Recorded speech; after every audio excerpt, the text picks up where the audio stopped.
ونصلي على رسوله الكريم أما بعد أعوذ بالله من الشيطان الرجيم بسم الله الرحمن الرحيم ربي اشرح لي صدري ويسر لي أمري واحلل عقدة من لساني يفقهوا قولي ربي زدني علما اللهم فقهنا في الدين سورہ البقرہ آیت نمبر 146 سے تفسیر الذين آتيناهم الكتاب يعرفونه كما يعرفون أبناءهم وإن فريقا منهم ليكتمون الحق وهم يعلمون جن لوگوں کو ہم نے کتاب دی ہے وہ اس کو یوں پہچانتے ہیں، یہاں پر اس کو سے مراد یعرفونہ سے مراد کعبہ ہے، خانہ کعبہ کو یوں پہچانتے ہیں جیسے اپنے بیٹوں.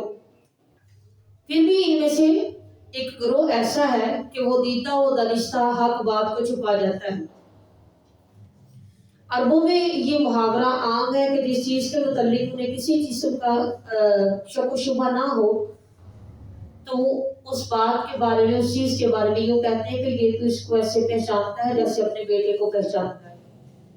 علماء یہود و نصارہ اس بات کو اچھی طرح جانتے تھے کہ سیدنا ابراہیم علیہ السلام کہ جن کی امت اور ملت ہونے کا یہ دم بھرتے ہیں، انہوں نے خانہ کعبہ کو تعمیر کیا اور اسے قبلہ مقرر کیا تھا.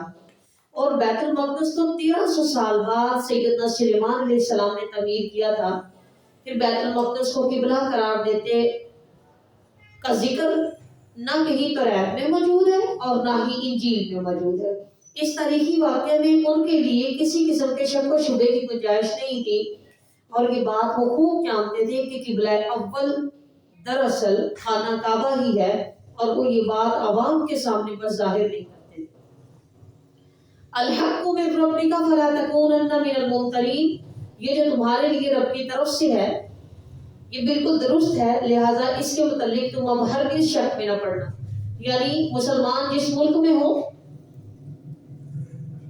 ان کے لیے قبلہ کعبہ ہی ہے، اس کے معاملے میں تم بالکل بھی شک میں نہ پڑو، یہ تمہارے رب کی طرف سے بالکل سچ سچ ہے. اور وَلِكُلِّ وِجْهَةٌ هُوَ مُوَلِّيهَا فَاسْتَبِقُوا الْخَيْرَاتِ أَيْنَمَا تَكُونُوا يَأْتِ بِكُمُ اللَّهُ جَمِيعًا إِنَّ اللَّهَ عَلَىٰ كُلِّ شَيْءٍ قَدِيرٌ. ہر ایک کے لیے ایک مقررہ حجت ہے جس کی طرف وہ رخ کر لیتا ہے. سو تم نیک کاموں میں پیش قدمی کرو، تم جہاں کہیں بھی ہوگے اللہ تمہیں اکٹھا کر لائے گا، بے شک وہ ہر چیز کے اوپر خوب قدرتیں رکھنے والا ہے. یعنی کعبہ کی سمتیں الگ الگ ہیں، کسی ملک سے کعبہ مغرب کی طرف آئے گا، کسی ملک سے کعبہ مشرق کی طرف آئے گا، کسی ملک سے کعبہ جنوب کی طرف آئے گا اور کسی سے شمال کی جانب. یعنی اس سے کچھ فرق نہیں پڑتا کہ کون کس طرف سے کعبے کی طرف منہ کر رہا ہے، اور یہ کعبہ ہمیشہ ہی تمہارا قبلہ رہے گا اور اس میں کسی قسم کی کوئی شک کی گنجائش نہیں. اصل چیز صرف بھلائیاں اکٹھی کرنا ہے. یہ وہ بھلائی ہے کہ جس کے لیے تم نماز پڑھتے ہو، لہٰذا سمت اور مقام کے جھگڑوں میں پڑنے کی بجائے اصل مقصد یعنی نیکیوں میں آگے بڑھنے کی طرف توجہ کرو اور اس میں ایک دوسرے سے بڑھ چڑھ کر کوشش کرو، کیونکہ قیامت کے دن یہی نیکیاں تمہارے کام آئیں گی. وَمِنْ حَيْثُ خَرَجْتَ فَوَلِّ وَجْهَكَ شَطْرَ الْمَسْجِدِ الْحَرَامِ وَإِنَّهُ لَلْحَقُّ مِنْ رَبِّكَ وَمَا اللَّهُ بِغَافِلٍ عَمَّا تَعْمَلُونَ. اور آپ صلی اللہ علیہ وسلم جہاں سے بھی سفر وغیرہ پر نکلیں تو نماز کے وقت اپنا رخ کعبہ کی طرف پھیر لیا کریں، یہ تمہارے رب کا بالکل درست فیصلہ ہے اور جو کچھ تم لوگ کرتے ہو اللہ اس سے بے خبر نہیں ہے. آپ جہاں سے بھی نکلیں تو نماز کے وقت اپنا رخ کعبے کی طرف پھیر لیا کریں، اور جہاں کہیں بھی تم اے مسلمانوں ہوا کرو تو اپنا رخ کی طرف پھیر لیا کرو تاکہ لوگوں کے لیے تمہارے خلاف کوئی حجت نہ رہے. اور مگر وہ لوگ جو تم میں سے بے انصاف ہیں وہ اعتراض کرتے رہیں گے، سو تم ان سے نہ ڈرو، صرف مجھ ہی سے ڈرو تاکہ میں تم پر اپنی نعمت پوری کر دوں اور تاکہ تم ہدایت پانے والے بن جاؤ. تحویل قبلہ کا حکم 3 مرتبہ دہرایا گیا. اس کی الگ الگ وجوہات ہیں. مثال کے طور پر اللہ تعالیٰ نے نمبر 1 اپنے رسول کی رضا اور اظہار کی تقریب کی خاطر تحویل قبلہ کا حکم کیا، یعنی پیارے رسول صلی اللہ علیہ وسلم کی یہ خواہش تھی کہ قبلہ خانہ کعبہ ہونا چاہیے، تو اللہ سبحانہ و تعالیٰ نے پیارے رسول صلی اللہ علیہ وسلم کی اس رضا کو دیکھا۔ پھر تحویل قبلہ کے مسئلے پر جھگڑے کرنا درست نہیں، اصل کام نیکیوں میں پیش قدمی کرنا ہے۔ یہ بے انصاف یا ہٹ درم قسم کے لوگ تحویل قبلہ پر بھی اعتراض چھوڑیں گے اور ضرور کریں گے، کیونکہ جس کو ماننا ہوتا ہے وہ تو پس و پیش کیے بغیر اللہ سبحانہ و تعالیٰ کے حکم کو مانتا ہے، اور جس کو نہیں ماننا ہوتا وہ اس کے بارے میں نئے نئے شوشے گھڑ لیتا ہے۔ مثلا یہود نے یہ اعتراض کر دیا کہ ہمارے قبلے کی حقانیت ظاہر ہونے کے بعد، اس کے تسلیم کر لینے کے بعد اب صرف یہ محض حسد جلن پڑن کی بنا پر نہیں مان رہے، ورنہ ان کو پتا ہے قبلہ ہمارا ہی درست ہے۔ اور مشرک کہنے لگے کہ اب ہمارے قبلے کا حق ہونا انہیں اب معلوم ہوا ہے نا، اس لیے انہوں نے اب اس طرح ہمیں اختیار کر لیا ہے۔ اس طرح ہماری اور بھی کئی باتیں یہ آہستہ آہستہ منظور کر لیں گے۔ لہٰذا اے نبی صلی اللہ علیہ وسلم، تم ان لوگوں کی باتوں کی طرف توجہ نہ دو، نہ تم یہود کی باتوں کی طرف دیکھو، نہ تم مشرکین کی باتوں کی طرف دیکھو، ان سے نہ ڈرو بلکہ تم مجھ سے ڈرو اور میرا حکم مانو۔ وَلِيُتِمَّ نِعْمَتِهِ، اس نعمت سے مراد امامت اور پیشوائی کی نعمت ہے جو بنی اسرائیل سے سلب کر کے پیارے رسول صلی اللہ علیہ وسلم کی امت کو دی گئی۔ اللہ فرما رہے ہیں کہ تحویل قبلہ کا یہ حکم دراصل اس منصب پر تمہاری سرفرازی کی علامت ہے۔ جب تک میری اطاعت کرتے رہو گے یہ منصب تمہارے پاس رہے گا، اور نافرمانی کی صورت میں یہ چھین بھی سکتا ہے۔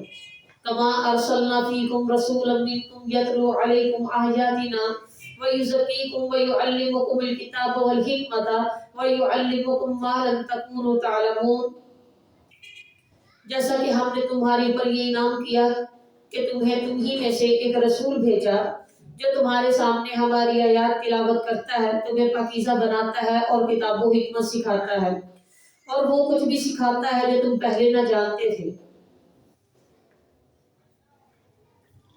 جیسا کہ اللہ سبحانہ و تعالیٰ نے پہلے بھی انعامات فرمائے کہ تمہیں میں سے ایک رسول بھیجا جو تمہیں اللہ کی آیات سناتا ہے، تمہیں پاکیزہ بناتا ہے، تمہارا تزکیہ کرتا ہے، حکمت کتاب و حکمت کی تعلیم دیتا ہے، کہ اس نعمت نے تمہاری کایا پلٹ دی۔ کیسے؟ تم جاہل تھے، اللہ نے تمہیں علم دے دیا، تم ذلیل تھے، اللہ نے تمہیں سربلند کر دیا، تم ہر وقت لڑتے مرتے اور بدامنی کا شکار رہتے تھے، اللہ نے تمہارے دل میں لا دیے اور آپس میں تمہارے لیے محبت پیدا کر دی، اور یہ سب کچھ اسی تعلیم کا نتیجہ تھا۔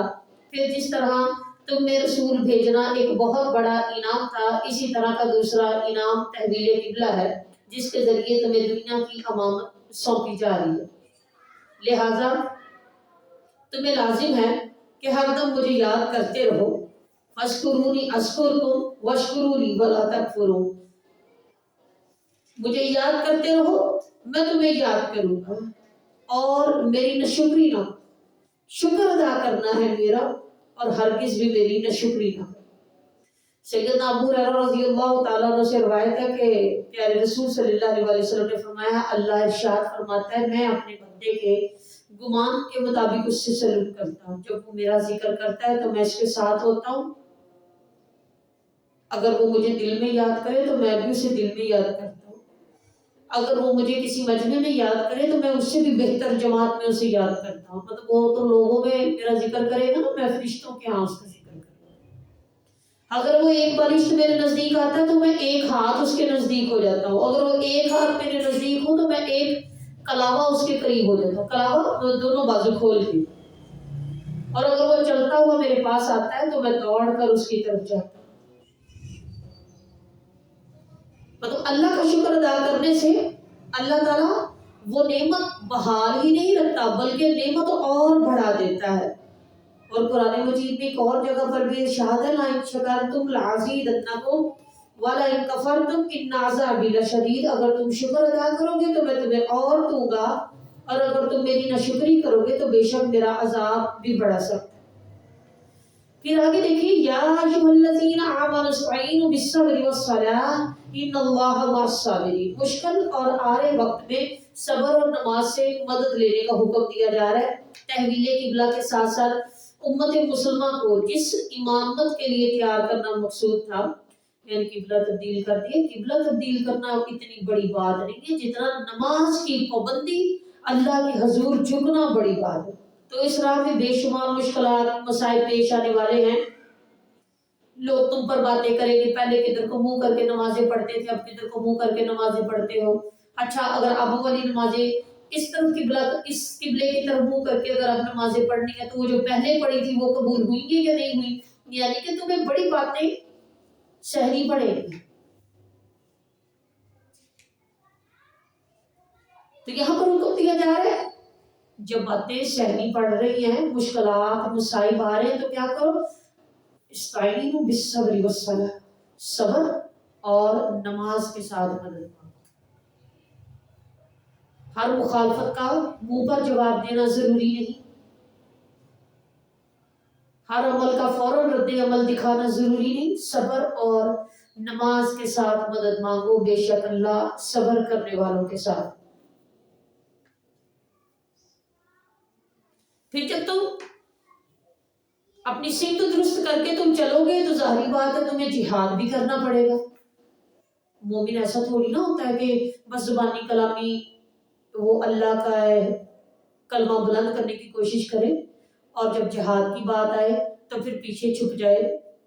نہیں، اگر اس کو میدان جنگ میں بھی جانا پڑے تو وہ نہیں چھپتا، وہ جاتا ہے نا، آگے بڑھتا ہے، آگے سے آگے بڑھتا جاتا ہے. تو وَلَا تَقُولُوا لِمَن يُقْتَلُ فِي سَبِيلِ اللَّهِ، تو اب تم اللہ کے راستے میں جہاد بھی کرو گے. تو جب جہاد کرو گے تو مرنا مارنا تو لازم ہے. تو اگر کوئی ایسا ہو جائے تمہارا اپنا ساتھی یا تم خود، تمہارے بڑے یا تمہارے چھوٹے یا تمہارے جیسے، تو وَلَا تَقُولُوا لِمَن يُقْتَلُ فِي سَبِيلِ اللَّهِ أَمْوَاتٌ، میرے راستے میں جو مارا جائے وہ مردہ نہیں ہوتا بل احیاء، بلکہ زندہ ہوتا ہے. وَلَٰكِن لَا تَشْعُرُونَ، تمہیں سمجھ نہیں ہے، بس تمہیں نہیں پتا، تمہاری نظروں سے اوجھل ہو جاتا ہے، بس اس وجہ سے تم یہ سمجھ لیتے ہو کہ شاید وہ مر گیا. اور صحیح حدیث میں ہے کہ پیارے رسول صلی اللہ علیہ وسلم نے فرمایا شہداء کی روحیں سب سے پرندوں کے جسم میں ہوتی ہیں اور ان کے لیے عرش کے ساتھ کچھ قندیلیں لٹکی ہوتی، قندیلیں لالٹین نہیں ہوتی، جیسے قندیلیں لٹکی ہوتی ہیں. یہ روحیں جنت میں جہاں چاہتی ہیں سیر کرتی پھرتی ہیں، پھر ان کے دلوں میں واپس آ جاتی ہیں. وَلَنَبْلُوَنَّكُمْ بِشَيْءٍ مِّنَ الْخَوْفِ وَالْجُوعِ وَنَقْصٍ مِّنَ الْأَمْوَالِ وَالْأَنفُسِ وَالثَّمَرَاتِ. اچھا اللہ سبحانہ وتعالیٰ پہلے استعینوا بالصبر والصلاۃ کا حکم دے کر آزمائشوں کے نام بتا رہی ہے. ایسے بھی ہو سکتا ہے، ایسے بھی ہو سکتا ہے. کیا کرنا ہے؟ صبر اور نماز کے ساتھ مدد کرنی ہے. میں تمہیں ضرور آزماؤں گا. ایسا نہیں ہوتا کہ تم نے کلمہ پڑھا اور تمہیں ٹھک سے جنت میں داخل کر دیا جائے. نہیں، تم کلمہ پڑھو گے، پھر کلمے کی پوری پاسداری کرو گے، پھر اللہ کا کلمہ بلند کرو گے. اللہ کا کلمہ بلند کرتے کرتے تمہیں جہاد کرنا پڑے گا تو تم جہاد بھی کرو گے. جہاد میں مر آ جاؤ گے تو تم صبر بھی کرو گے اور ان کو جو شہید ہو گئے ان کو زندہ بھی سمجھو گے. اور میں تمہیں پھر آزماؤں گا. ایسا نہیں ابھی میں نے کہا کہ میری تھوڑی سی آزمائش لمبی بھی ہو سکتی ہے. میں تمہیں آزماؤں گا چیزوں کی کمی سے. یعنی کہ اب کوئی یہ نہ کہہ دے کہ اللہ اب تو وہ ہم نے کلمہ بھی پڑھ لیا تھا، ہم تو نیکی کی پر بھی گامزن تھے، ہم تو روز مدرسے بھی جا رہے تھے، ہاں ہم تو روز دین بھی سیکھ رہے تھے، سکھا رہے تھے، نیکی حد امکان کرنے کی کوشش کر رہے تھے، پھر ہمارے اوپر پریشانیاں آ رہی ہیں. وَلَنَبْلُوَنَّكُمْ بِشَيْءٍ مِّنَ الْخَوْفِ، خوف کس کا؟ دشمن کا خوف. وَالْجُوعِ، اور بھوک کا، فقر غربت کا، وَنَقْصٍ مِّنَ الْأَمْوَالِ مالوں کی کمی، وَالْأَنفُسِ جانوں کی کمی، وَالثَّمَرَاتِ اور پھلوں کی کمی. وَبَشِّرِ الصَّابِرِينَ، صبر کرنے والوں کو خوشخبری دے دیجیے. اللہ صبر، اِنَّ اللَّهَ مَعَ الصَّابِرِينَ، اللہ صبر کرنے والوں کے ساتھ. کون صبر کرنے والے؟ اِذَا أَصَابَتْهُم مُّصِیبَۃٌ، ان کو جب مصیبت پہنچتی کیا کہتے ہیں؟ اِنَّا لِلَّهِ وَإِنَّا إِلَيْهِ رَاجِعُونَ. اور یہ ایک ایسا کلمہ ہے جو صرف پریشانی کے عالم میں نہیں پڑھا جاتا، بلکہ پریشانی کا عالم کبھی یاد بھی آ جائے نا، آسودگی کے دنوں میں، خوشحالی کے دنوں میں اگر کبھی وہ دن یاد بھی آ جائے نا تو بھی پڑھا جاتا ہے کہ بے شک ہم بھی اللہ ہی کے ہیں اور اسی کی طرف لوٹ کر جانے والے ہیں. اور یہ بڑی ہمت کا کام ہے.